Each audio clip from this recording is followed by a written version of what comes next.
Y le he puesto por título a este pasaje, la lucha de la carne contra el espíritu.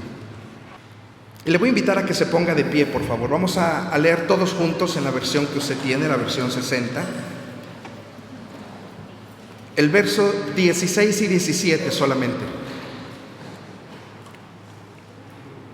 Verso 16 y 17. Acompáñeme, por favor. Dice así la palabra de Dios.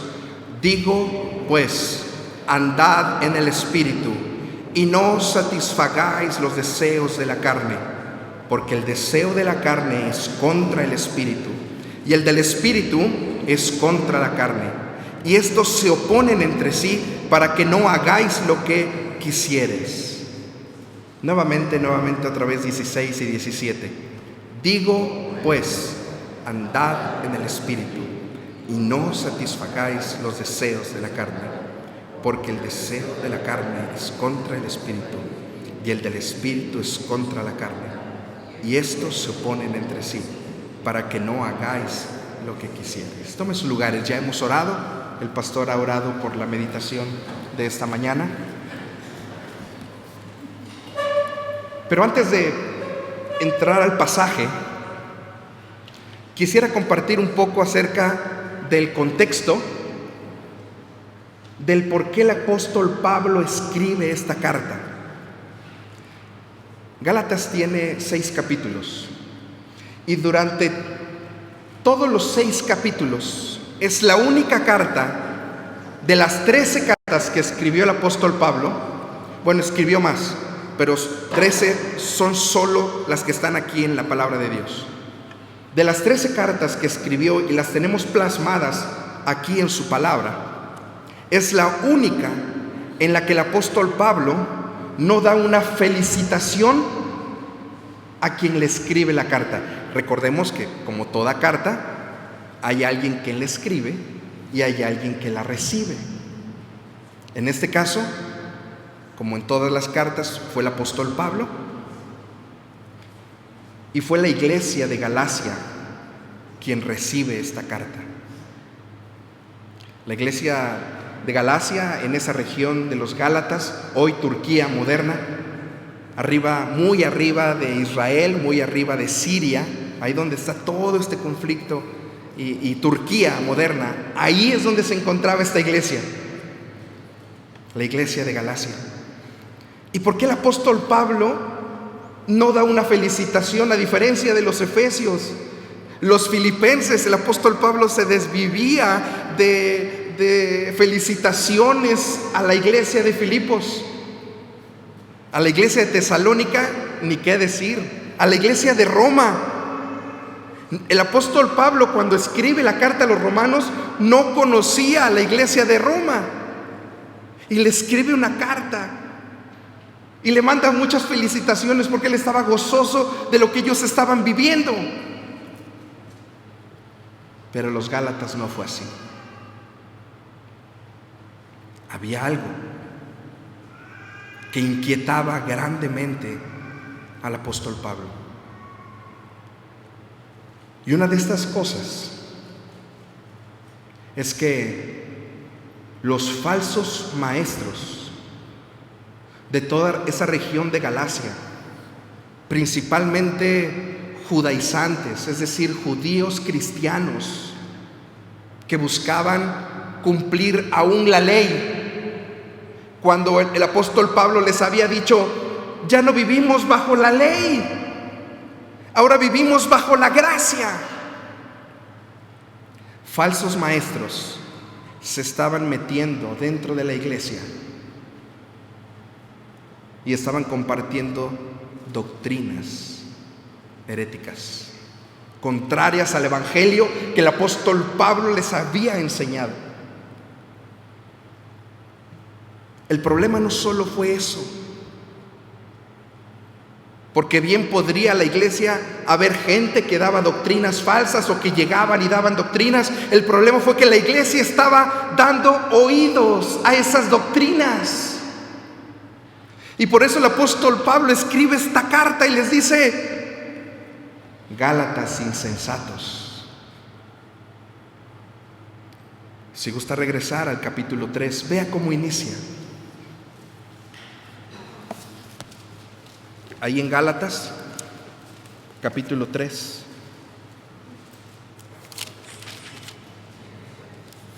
¡Qué palabra tan dura!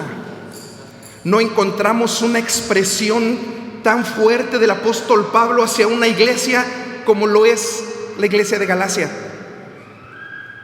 3:1, ahí cuando inicia el capítulo 3. Oh Gálatas insensatos, ¿quién los ha fascinado a ustedes, ante cuyos ojos Jesucristo fue presentado públicamente como crucificado? Ahí en su versión dice: ¿quién nos fascinó? La palabra en su idioma original quiere dar a entender: ¿quién los embrujó para que estén dando oídos a otro evangelio distinto al que yo les he predicado?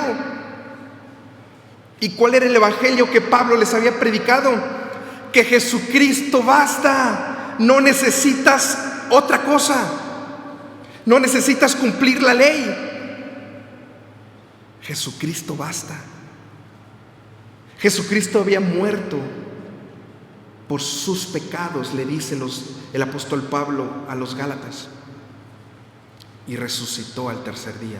No necesitamos nada más. No vaya más atrás, pero déjeme le cuento que en el capítulo 2 de ese mismo Gálatas, el apóstol Pablo se confronta con el famosísimo apóstol Pedro. ¿Se acuerdan del apóstol Pedro? Que en algún momento, cuando venían a apresar a Jesús, sacó su cuchillo, le corta con su cuchillo, le corta la oreja a uno de los soldados que venía. Ese mismo apóstol Pedro, que negó a Jesús 3 ocasiones antes de que el gallo cantara. Ese mismo apóstol Pedro se estaba juntando con esos falsos maestros y le estaba dando la espalda a la iglesia gentil de Galacia. Y el apóstol Pablo le dice a Pedro: si tú y yo, siendo judíos, ya no tenemos por qué cumplir la ley, ellos menos. Recuerde que la carta a los Gálatas, su tema principal es la justificación. ¿Y qué quiere decir? Que en el momento en que usted reconoce que Jesús murió por usted en la cruz del Calvario, salvándolo del infierno, salvándolo de la muerte eterna, el Espíritu Santo viene a usted, viene a nosotros. Y no sabemos de qué manera, pero lo dice la Biblia y yo lo creo. Hay un cambio, algo en nosotros, que pasamos de ser pecadores a santos.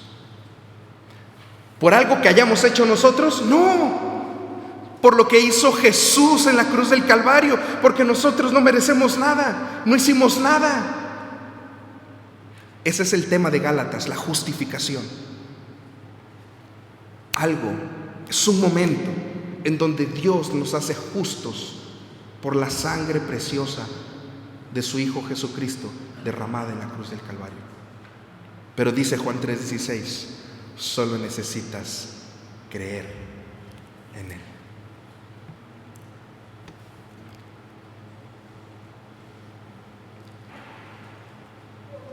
El tema principal de lo que vamos a estar viendo hoy es que los deseos de la carne no están ausentes en el cristiano. Otra vez, los deseos de la carne no están ausentes del cristiano, es decir, están presentes en cada uno de nosotros. Quien ha creído en Cristo, vamos a vivir con esa presión, con esa carga de la carne, hasta el día en que el Señor nos llame a su presencia. Sin embargo, este pasaje nos enseña que el creyente, el que ha creído en Cristo, el que se ha arrepentido de su vida pasada y ha decidido seguir a Cristo. La palabra arrepentimiento, eso quiere decir un cambio total de dirección. Iba yo hacia esta dirección y ahora me volteo y voy hacia una dirección distinta. Eso quiere decir la palabra arrepentimiento, un cambio de dirección. Pero si usted algún día levantó su mano y dijo: yo quiero creer en Cristo, pero sigue en la misma dirección, no ha habido un arrepentimiento. El creyente es capaz de vencer la carne y los deseos gracias al poder del Espíritu Santo. Y ahorita vamos a ver qué tipo de qué manera podemos vencerlo o de qué estamos hablando cuando decimos que vamos a vencer esa carne. Ustedes me dicen: pero me acabas de decir que vamos a tener ese deseo siempre. La palabra de Dios nos enseña una palabra práctica de pecado. Y eso es lo que vamos a desarrollar más adelante. Así que vamos a ver en los pasajes a estudiar que si uno se ha rendido a la carne o al espíritu, va a ser fácil de identificar.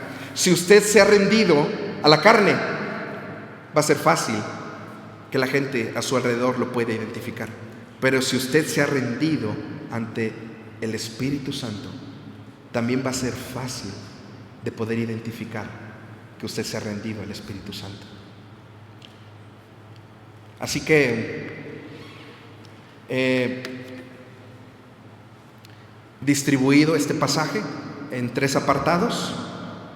Ahí los tenemos, no sé si se alcance a ver, creo que sí. El primero, en el verso 16, la importancia de andar en el Espíritu. Si usted desea ir anotando algunos pasajes o estos 3 apartados. El primero, la importancia. ¿Por qué es importante andar en el Espíritu? El número 2, la lucha de la carne contra el Espíritu, en el verso 17. Y del verso 19 al 21, quien anda conforme a la carne o al Espíritu, es evidente de qué lado está. Así que vamos a iniciar en el verso 16. En ese contexto del que hemos hablado, el apóstol Pablo escribe esta porción. Y fíjese lo que dice.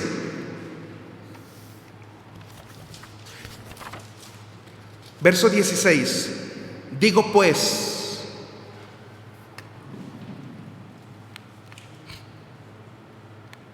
a ver si me ayudan con el siguiente.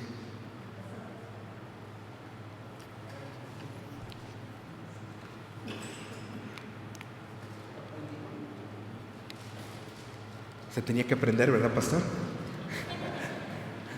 Gracias. Ahí está. Gracias. Vea cómo dice la versión 60. Digo pues, andad en el Espíritu y no satisfagáis los deseos de la carne. Le voy a leer esta versión que yo tengo, la que usted tiene ahí. Verso 16.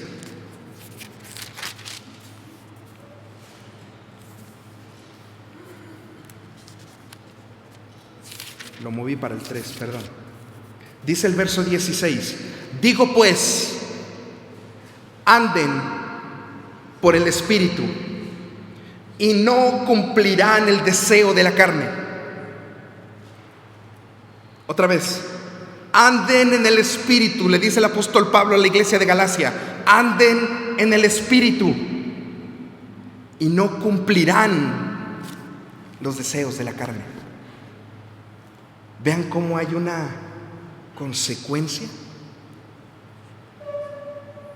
Andar en el Espíritu nos va a traer como consecuencia no andar en los deseos de la carne. Yo he conocido muchas personas que teniendo algún vicio, tal vez el alcohol, el cigarro, la droga, o incluso andando en algún pecado de adulterio, fornicación, el que usted guste, han dejado eso. Han dejado el alcohol sin ayuda de Dios, sin ayuda espiritual. A lo mejor usted conoce a alguien que también lo ha hecho. A lo mejor es raro, pero los conocemos. Lo que el apóstol Pablo está diciendo aquí, fíjese muy bien, no quiero que dejes de hacer, no está diciendo deja de hacer esto. No está diciendo deja de andar en este pecado. Deja de vivir en esta manera. Nos está animando a andar en el Espíritu para que como consecuencia vivamos correctamente delante de Dios. Porque podemos dejar de hacer muchas cosas, pero seguiremos sin vivir en el Espíritu. Digo pues, anden por el Espíritu. Porque es importante andar en el Espíritu según el pasaje. Porque es importante para dejar de andar en la carne, para no cumplir los deseos de la carne. Me di a la tarea de revisar en el idioma original lo que quiere decir esta palabra de andar.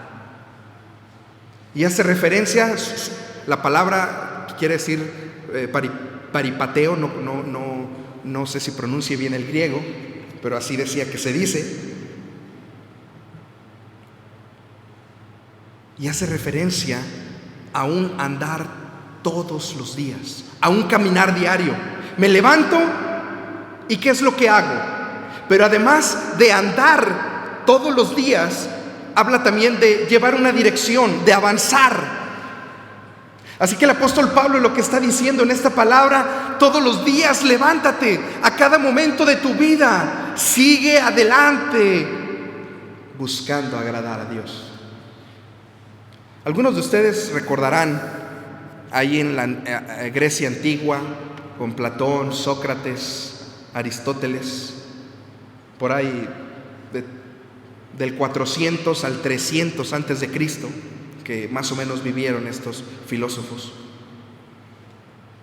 Esta palabra viene de una acción que Aristóteles hacía al andar. Caminaba, él iba caminando, Aristóteles, y sus discípulos venían atrás escuchándole a él sus enseñanzas, y la gente lo seguía, sus discípulos lo seguían.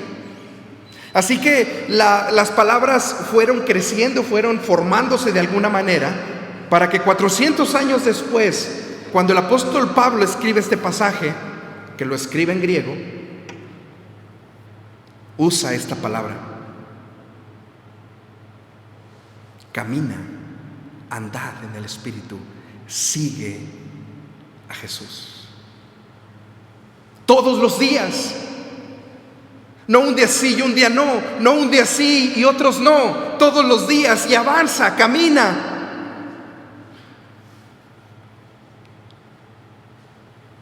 El creyente se somete al control del Espíritu Santo y en obediencia responde a los mandatos de Dios en la Biblia, creciendo espiritualmente. Quiero mencionar algo. Todos los creyentes tenemos en nuestro corazón al Espíritu Santo. Y hace 15 días veíamos que nos ha sido dado un poder de lo alto para testificar, pero también un poder para rechazar las obras de la carne. Si esto es así, no hay excusa, hermano, para vivir una vida lejos del Señor. Si tú has recibido a Cristo en tu corazón, si el Espíritu Santo mora en ti, no hay excusa para vivir una vida desordenada en la carne.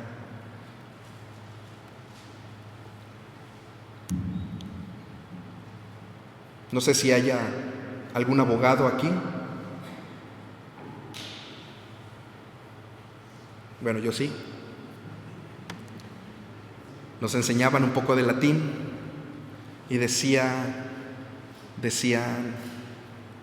los maestros ahí para pantallar: a contrario sensu.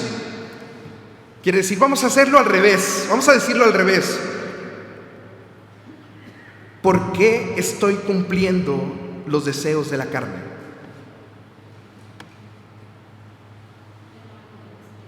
Porque no andamos en el Espíritu. Sin duda vivir en el Espíritu, hermanos, no es fácil, pero vale la pena esforzarse cada día y luchar para vivir bajo la dirección del Espíritu Santo. Entonces, vimos que el primer apartado es la importancia de andar en el Espíritu. Importante porque si no andamos en el Espíritu, entonces vamos a andar satisfaciendo los deseos de la carne. Y vamos al segundo apartado, la lucha de la carne contra el Espíritu. No podemos ocultar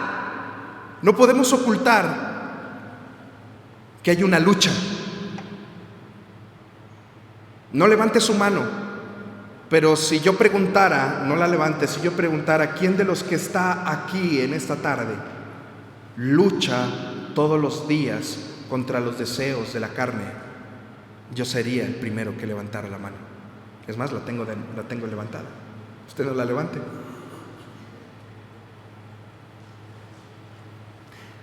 Esto hace evidencia de que el apóstol Pablo sabía que la iglesia de Galacia estaba luchando.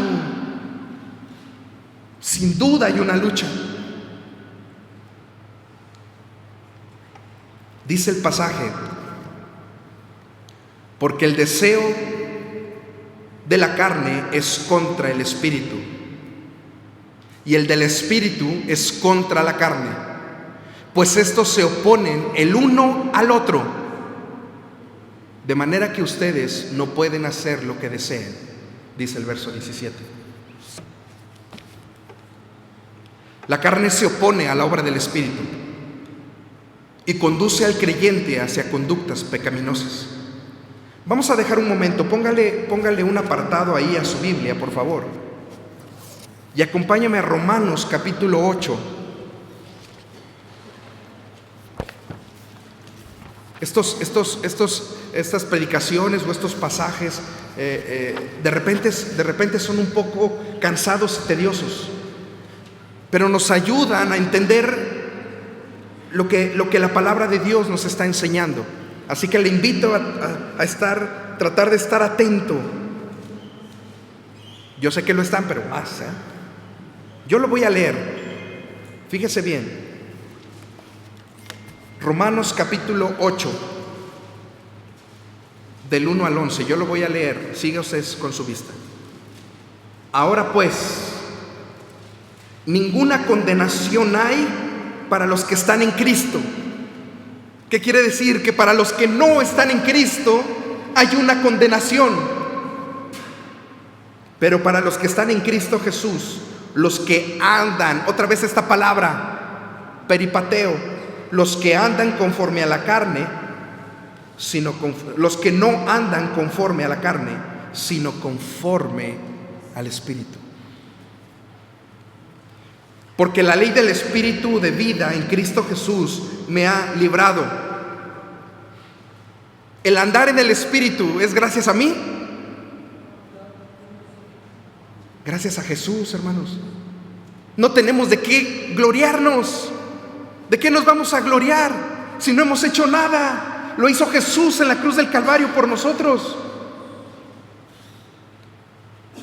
Me ha librado de la ley del pecado y de la muerte. Verso 3.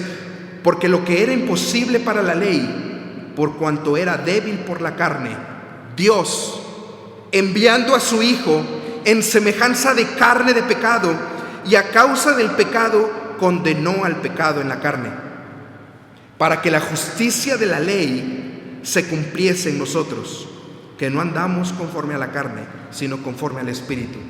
Porque los que son de la carne, otra vez, los que son de la carne piensan en las cosas de la carne, pero los que son del Espíritu en las cosas del Espíritu. Porque el ocuparse de la carne es muerte, pero el ocuparse del Espíritu es vida y paz. 2 versos más. Por cuanto los designios de la carne son enemistad contra Dios. Escuche bien esto. Los designios de la carne son enemistad contra Dios, porque no se sujetan a la ley de Dios, ni tampoco pueden. Y último pasaje, último versículo. Los que viven según la carne no pueden agradar a Dios. Ahorita vamos a ver dos ejemplos en cuanto a no agradar a Dios.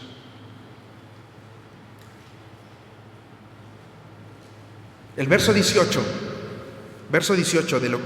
que estamos, regresamos otra vez, por favor, regresamos otra vez a Gálatas 5. Recuerde que el pasaje que acabamos de leer también lo escribió el apóstol Pablo, el de Romanos. Regresamos otra vez, por favor. Verso 18.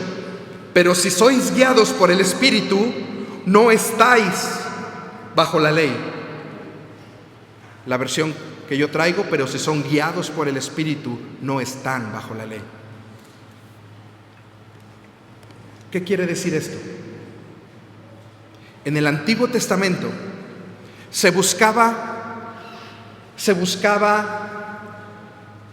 satisfacer o se buscaba satisfacer a Dios cumpliendo la ley. En el Antiguo Testamento la ley no era sinónimo de salvación. Cumplir la ley no era sinónimo de salvación,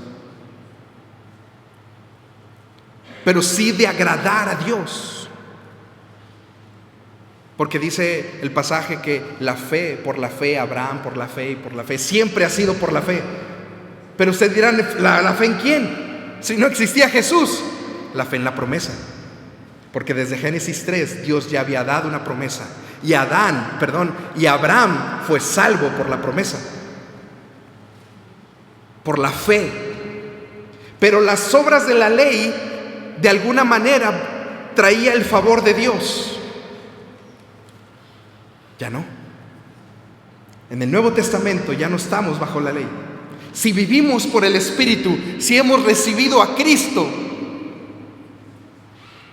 ya no necesitamos hacer nada más. Y aquí viene el primer apartado. Si usted es de los que buscan hacer cosas, si usted es de los que buscan leer la Biblia, si usted dice, yo leo la Biblia todos los días, si usted dice, yo voy al templo todos los días, si usted dice, yo no falto al culto de oración, yo voy, porque yo quiero que Dios me bendiga, usted está viviendo en la carne. Qué duro, ¿verdad? Si usted es de los que dice, hay que hacer esto para que Dios me bendiga, estamos viviendo, hermanos, en la carne. Porque no necesitamos hacer nada para que Dios nos bendiga. Ya hemos sido bendecidos. Si hoy nos fuera mal en todo, no tendríamos nada que reclamarle a Dios, porque Él dio todo lo que tenía para darnos vida eterna. Así que de repente decimos, yo quiero ir a la iglesia para que Dios me bendiga. Yo quiero estar leyendo la Biblia todos los días para que Dios me bendiga. No estoy diciendo que esté mal, no estoy diciendo que esté mal.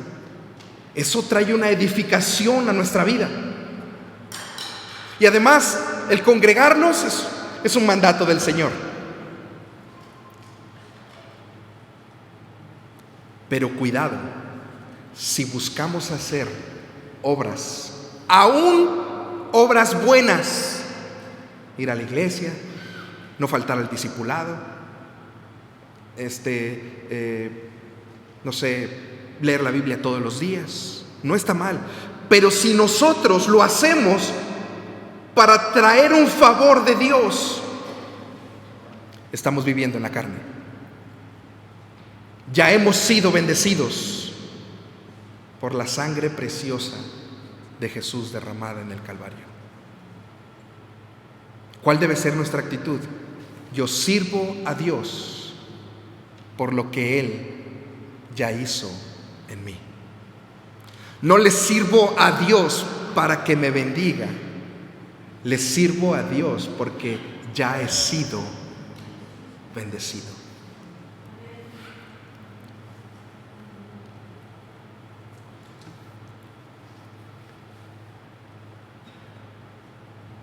Tercer apartado.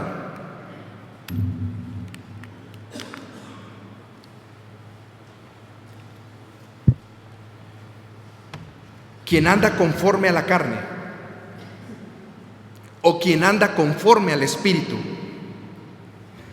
es evidente el camino que ha decidido tomar. Escuche bien. Quien anda conforme a la carne o quien ha decidido andar conforme al Espíritu, es evidente el camino que ha tomado. Y ahorita vamos a ver del verso 19 al 23. Ahí lo tienen en sus pantallas. Yo voy a leerlo en esta versión. Dice: ahora bien, las obras de la carne son evidentes. ¿Qué quiere decir con son evidentes? Se logran ver, no las vamos a poder esconder. Tarde o temprano va a salir a la luz. Tarde o temprano. Ahora bien, las obras de la carne son evidentes, las cuales son inmoralidad, impureza, sensualidad, idolatría, hechicería, enemistades, pleitos, celos, enojos, rivalidades, disensiones, herejías, envidias, borracheras, orgías y cosas semejantes, contra las cuales les advierto, como ya se los he dicho antes, que los que practican tales cosas no heredarán el reino de Dios. Antes de ir una por una, trataré de hacerlo rápido. Esta última palabra, como termina el verso 21, de practicar. Hace unos días estuvimos, mi esposa y yo hacemos algo de obras de construcción y fuimos a acompañar al pastor Oscar a ver una construcción que se está haciendo aquí en Lomas. Y de repente bajé con mi hijo, había unas personas jugando golf y traían una señorita como de unos 11, 12 años, una niña adolescente. Y wow, cómo se paraba y cómo. Yo nunca he jugado golf, hermanos, en mi vida. Nunca he agarrado un palo de golf, pero esta niña le daba bien y se volteaba bien el tiro. Y nos quedamos un rato ahí viendo a la niña. Si en ese momento el papá me hubiese dicho: amigo, quiere, pues a ver, ¿no? A ver si le doy, ¿no? Si alguien me viera, por un momento pasa y ven que estoy con el palo de golf. Alguien me ve y dice: este practica golf. Y se va. Pero si se hubiese quedado a ver que no le pego, este no le practica nada. Yo le pregunto a usted, ya con el contexto, ¿practico yo el golf? Pero cada semana salgo a andar en bicicleta de montaña o a jugar fútbol, soccer. ¿Practico el fútbol? A esto se refiere el apóstol Pablo. Esta palabra de practicar se refiere que si tú andas en el pecado y lo haces y sigues y vas y ya conscientemente vas hasta comprar tu palo de golf, vas y compras tu carrito. Era un carrazo eléctrico que traían precioso con piel, una piel de color miel y el carro de color negro. Ellos sí practican. A esto se está refiriendo el apóstol Pablo en cuanto a la práctica. Por eso yo le decía al inicio, podemos caer en pecado. Por eso el cristiano puede caer en pecado. Pues sí, porque vamos a vivir. Estamos viviendo en la carne y hasta que nos llame el Señor a su presencia, dice la palabra de Dios, vamos a vivir en esta carne y vamos a luchar contra ella.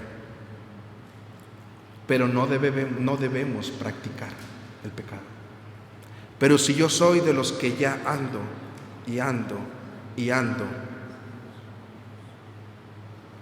no lo digo yo, dice la palabra de Dios, no heredarán el reino de los cielos. Pero no porque anden en ese pecado, no, fíjese bien, sino porque es evidente que no han tenido un encuentro con Cristo. Porque de haber tenido un encuentro con Cristo, su vida hubiese sido transformada. Déjeme leer rápidamente. Fíjese bien, vamos a empezar con el verso 20, inmoralidad. La palabra griega es porneia, de donde se deriva el término pornografía. Se refiere a toda actividad sexual ilícita: adulterio, fornicación, homosexualidad, prostitución, incesto. La siguiente palabra, sensualidad. Estoy leyendo mi Biblia con comentarios. El significado original de la palabra sensualidad era toda clase de conducta excesiva o falta de moderación, pero llegó a asociarse con darle riendas sueltas a las pasiones sexuales más bajas. Hechicería, la palabra griega de la cual se deriva la palabra farmacia y cuyo significado original aludía a las medicinas en general, pero llegó a aplicarse solo a las drogas que alteraban la mente, así como a la práctica del ocultismo, la brujería y la magia. Muchas prácticas religiosas paganas requerían el uso de estas drogas para facilitar la comunicación con supuestas deidades.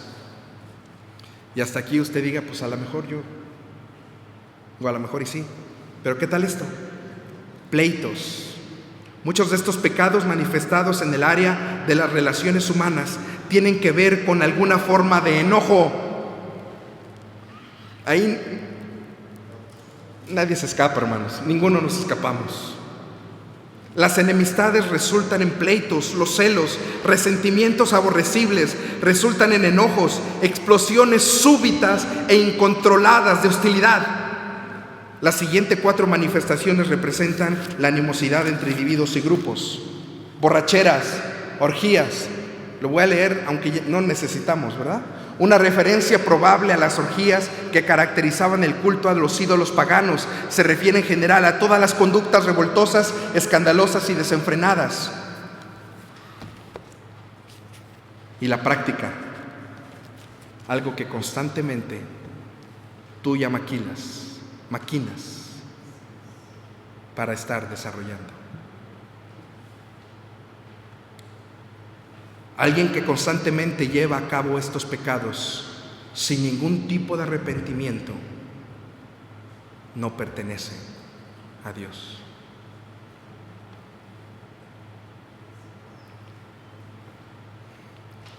Quisiera detenerme, estoy por concluir. Quisiera detenerme un momento antes de la conclusión.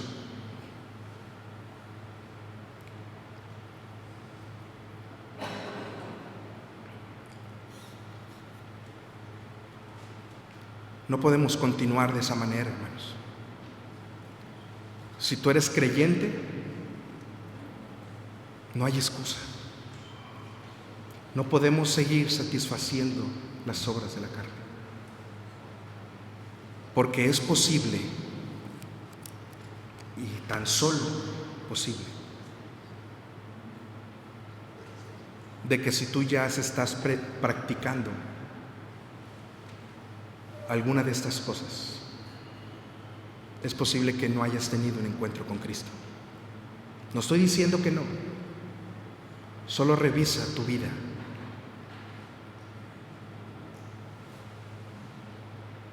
Hemos nacido de nuevo, hermanos,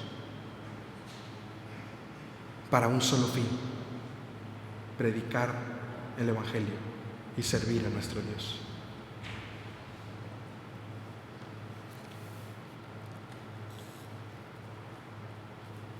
El verso 22. Mas el fruto del Espíritu es amor, gozo, paz, paciencia, benignidad, bondad, fe, mansedumbre, templanza. Contra tales cosas no hay ley. Cuando recibimos a Cristo en nuestro corazón, el Espíritu Santo viene y mora en nosotros.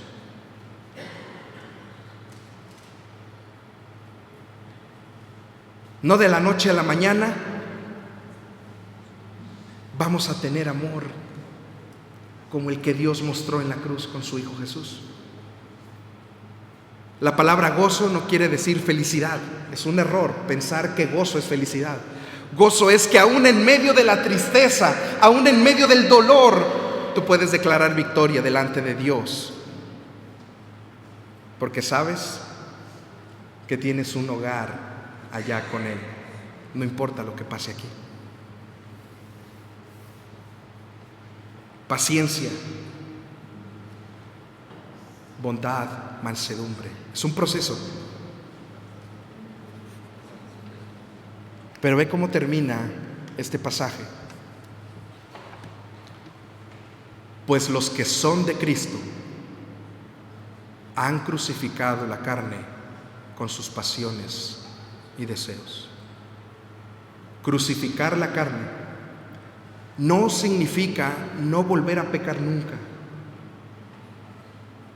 Significa no tener una práctica de pecado. Y yo quiero invitarte en esta mañana, en esta tarde ya. Primero, que si tú no has tenido un encuentro con Cristo, te quiero invitar a que te pongas de pie y si quieres pasar al frente y usar aquí el reclinatorio, lo puedes hacer, no te dé pena. Queremos orar por ti, yo quiero orar por ti.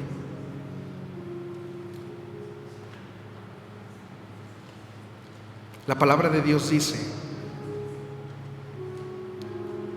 que nuestra morada era el infierno, el lugar de lloro y crujir de dientes por la eternidad. Tal vez tú digas, yo no creo en eso.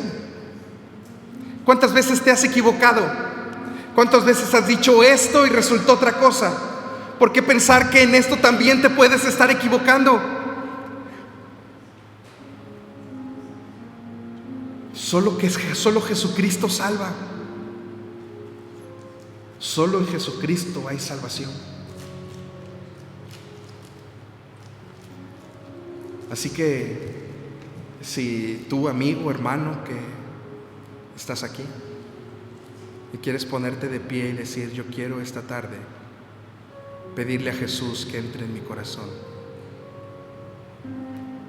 Padre Santo, tu palabra, Señor, ha sido predicada y expuesta, Señor, en esta tarde. Te damos gracias, Señor, por tu misericordia. Te damos gracias, Señor, porque sin merecerlo tú has puesto tus ojos en nosotros. Te doy gracias, Señor, por la bendición que me das de compartir tu palabra. Gracias por la vida de tu iglesia, Palabra de Vida. No tengo duda, Señor, que tu palabra no volverá vacía. No por mí, Señor, sino porque es tu palabra y así lo has declarado. No volverá vacía. Te ruego, Señor, que tú seas el que añadas bendición a esta palabra que se ha predicado. Y que si alguno de los hermanos que está aquí, Señor, y en su intimidad, o al llegar a casa o en este momento, ha tomado la decisión de aceptarte como Señor y Salvador, entra en su corazón y transforma su vida. Pero si algún hermano en este momento te está rogando porque le ayudes, Señor, a seguir adelante en esa lucha contra la carne, viviendo en el Espíritu, rogamos, Señor, que este hermano, esta hermana pueda sentir que su oración ha sido escuchada. En el nombre de Jesús te damos gracias, Señor. Amén.